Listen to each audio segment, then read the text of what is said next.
Bonjour et bienvenue. Alors aujourd'hui, on va aborder un sujet qui est souvent perçu comme assez lourd, qui fait un peu peur, les soins palliatifs.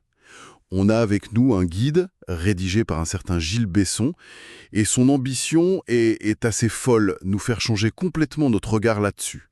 Parce que, il faut bien le dire, quand on entend soins palliatifs, les images qui viennent sont souvent terribles. On pense salle d'attente de la mort, fin de partie, un peu le moment où la médecine baisse les bras, quoi.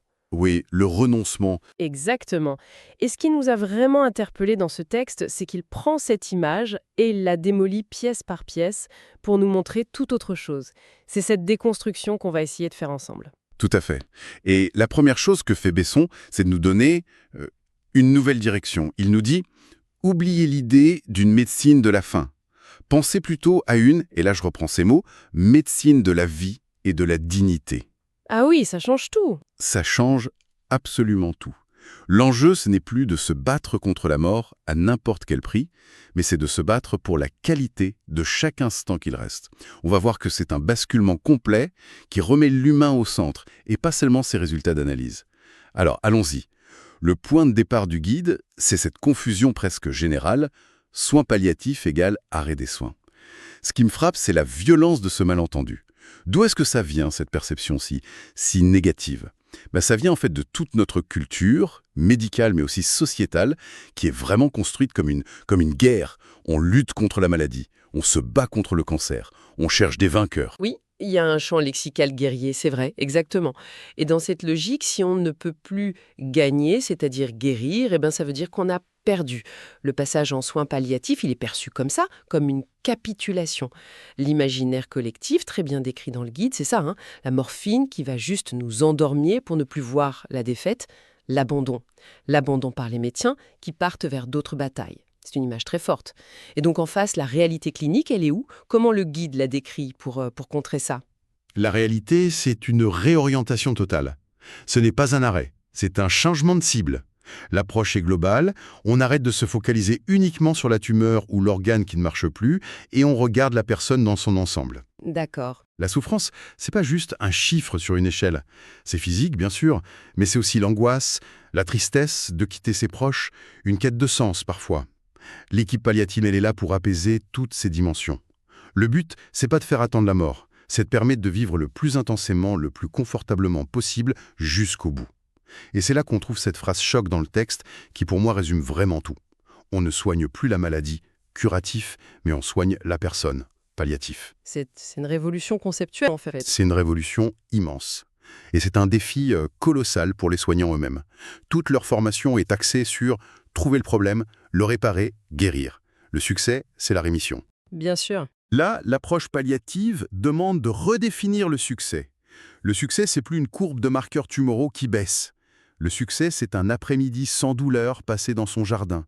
C'est permettre à quelqu'un de raconter une dernière histoire à ses petits-enfants. C'est un changement psychologique énorme pour des médecins formés à gagner. Attendez.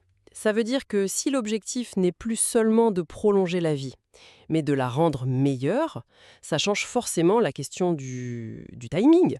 On s'imagine toujours que c'est pour la toute fin.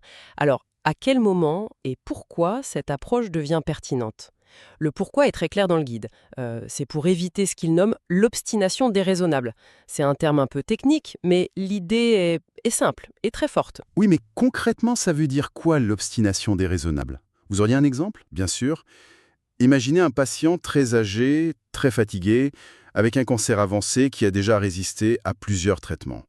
L'obstination déraisonnable, ce serait de lui proposer une nouvelle chimiothérapie, une de plus, extrêmement agressive, D'accord.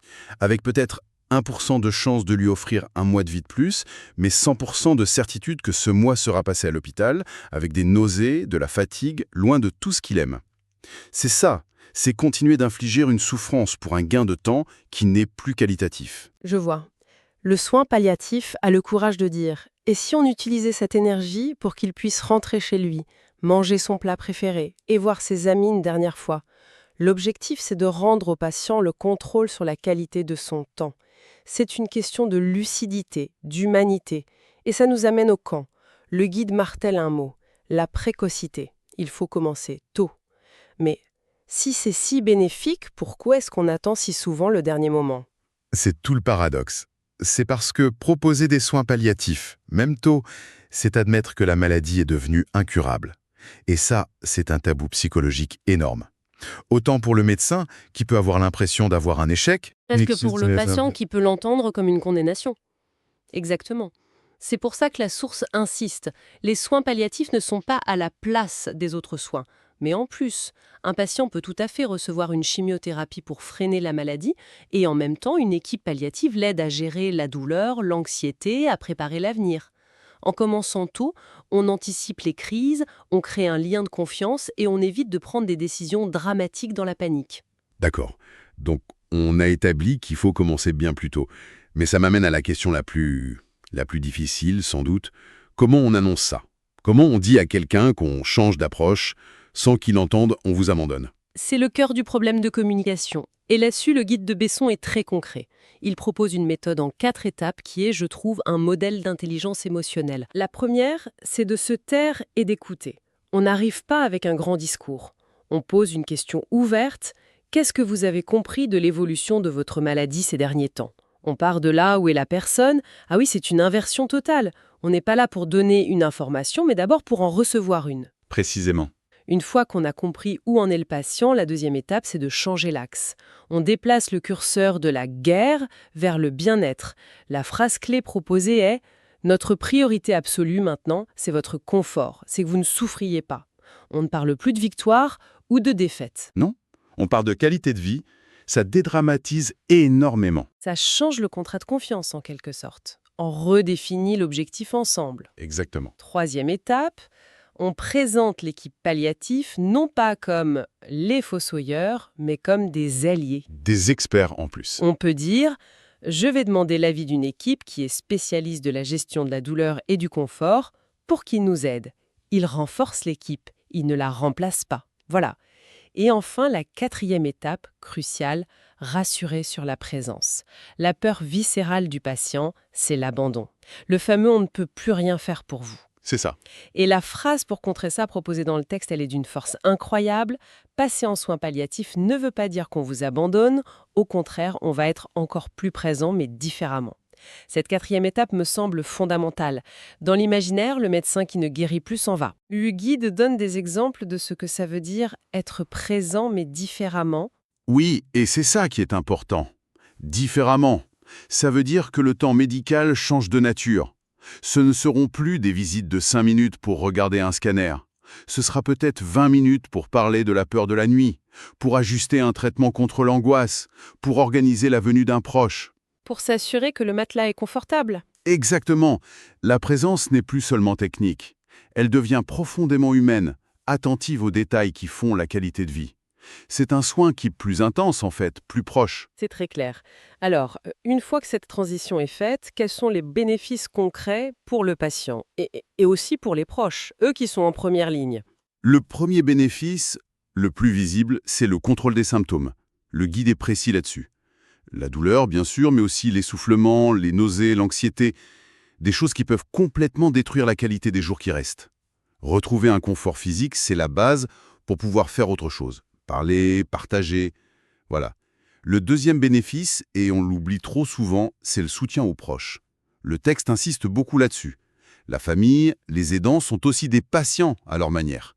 Oui, on parle parfois des malades invisibles, non? Ceux qui sont épuisés physiquement, moralement. Absolument. L'équipe palliative leur offre des espaces de parole, elle les aide à comprendre ce qui se passe, donne des conseils pratiques, peut même organiser du répit. On ne soigne pas une personne isolée dans un lit, on prend soin de tout un système familial en crise. D'accord. Et le troisième bénéfice? Le troisième, c'est le respect des choix du patient. C'est le moment où son autonomie est réaffirmée avec force. Sa parole devient la feuille de route. C'est-à-dire qu'on lui demande son avis sur ce qu'il veut pour la suite. Plus que ça, on lui demande où est-ce que vous voulez vivre? Chez vous? En unité spécialisée? Quelles sont vos limites? Est-ce que vous refusez à l'avance d'être réanimé ou d'être envoyé en soins intensifs? C'est ce qu'on appelle les directives anticipées.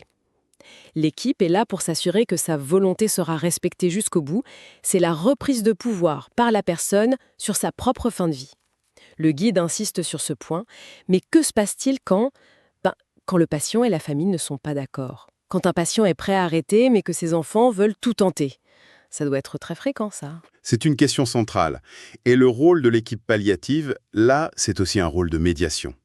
Leur travail, c'est d'organiser des réunions de famille, de donner la parole à chacun. D'expliquer aux proches que tout tenter peut parfois vouloir dire tout faire souffrir. Et de rappeler à tout le monde que légalement et éthiquement, c'est la parole du patient qui prime. C'est un accompagnement délicat qui vise à aligner tout le monde sur un objectif commun, le respect de la volonté et de la dignité de la personne. Pour terminer notre analyse, il y a ce témoignage de l'auteur, Gilles Besson, qui se présente comme patient formateur. Ces mots sont d'une justesse, ça donne des frissons. Il dit, je le paraphrase un peu, « Longtemps j'ai cru que les soins palliatifs c'était le moment où l'on baissait les bras. J'ai compris que c'était l'inverse. C'est le moment où la médecine met toute son énergie non plus dans mes analyses de sang, mais dans mon sourire, dans ma capacité à parler avec mes enfants et dans mon droit à ne pas avoir mal. » C'est l'image dit tout, elle dit tout. Et il conclut avec une formule que je trouve magnifique. C'est une médecine de la loyauté. Une médecine de la loyauté. C'est un concept puissant. La médecine curative classique est, d'une certaine manière, loyale à la science, à la survie biologique. Elle se doit de combattre la maladie. Ce que Besson décrit, c'est une autre loyauté, une loyauté supérieure. Une loyauté envers la personne, une loyauté indéfectible envers la personne, oui.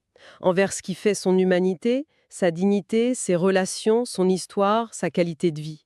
La loyauté, ce n'est plus de prolonger un cœur qui bat, c'est de préserver une vie qui a du sens jusqu'à la dernière seconde. C'est le résumé parfait. On ne trahit pas la médecine en passant au palliatif, au contraire, on accomplit sa mission la plus noble, prendre soin de l'humain. Ce qu'on retient de cette lecture, au fond, c'est que ce passage en soins palliatifs n'est absolument pas une condamnation. C'est peut-être l'acte médical le plus lucide, le plus compassionnel qui soit. C'est ce moment où l'on décide que l'objectif n'est plus d'ajouter des jours à la vie, mais, la formule est connue, mais tellement juste, d'ajouter de la vie aux jours. C'est exactement ça.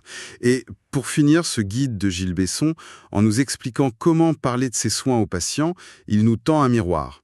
Il soulève une question plus large pour nous tous. Comment est-ce qu'on apprend, en tant que société, à parler de la fin de vie, non pas comme d'un échec ou d'un sujet tabou, mais comme d'une étape naturelle de l'existence? Une étape qui mérite autant de soins, de préparation, d'attention et de dignité que le jour de notre naissance. C'est peut-être ça, le véritable enjeu.